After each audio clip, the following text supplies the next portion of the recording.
এবার খড়দার খবর দেখাবো। এর আগে আমরা দেখিয়েছি বিভিন্ন অসামাজিক কাজের প্রতিবাদে সাধারণ মানুষ আক্রান্ত হয়েছেন। খড়দায় নাকি উপপুরপ্রধান অসামাজিক কাজের প্রতিবাদে আক্রান্ত হলেন। সিসি ক্যামেরায় সেই ছবি বন্দী রয়েছে ফুটেজে। অভিযোগ দায়ের থানায়।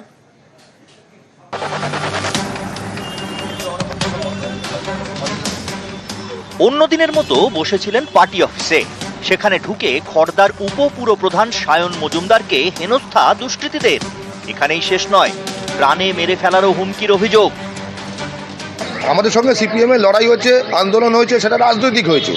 হ্যাঁ, সেটা কিন্তু এই নক্কারজনক ঘটনা কোনোদিন হয়। হেমন্ত বিয়ার ছোটকা যারা ছিল আর কি ঘটনাস্থলে, তারা কি দুষ্কৃতী? নিশ্চয়ই দুষ্কৃতী। কোনো দল করে তারা? না, দলে কোনো দুষ্কৃতীর আবার দল হয় না কোনোদিন। দুষ্কৃতীর কোনো দল হয় না।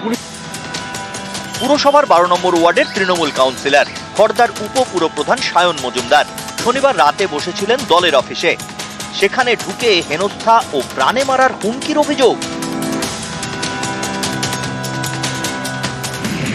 স্থানীয়দের দাবি, বেশ কিছুদিন ধরে কল্যাণনগর এলাকায় অসামাজিক কাজ বেড়েছে।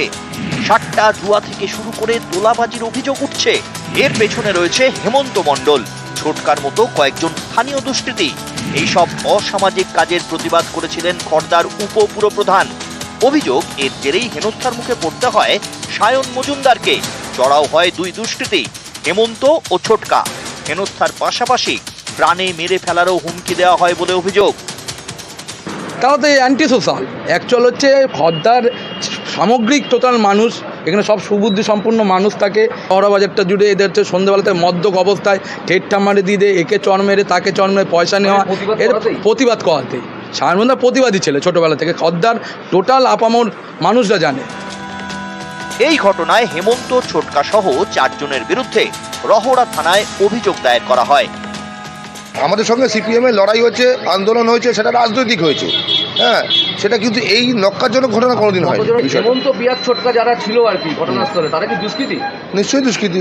কোনো দল করে তারা? না, দলে কোনো দুষ্কৃতীর আবার দল হয় না কোনোদিন। দুষ্কৃতীর কোনো দল হয় না। খড়দা থেকে সুবীর দে, নিউজ 18 বাংলা। আবার সবুজ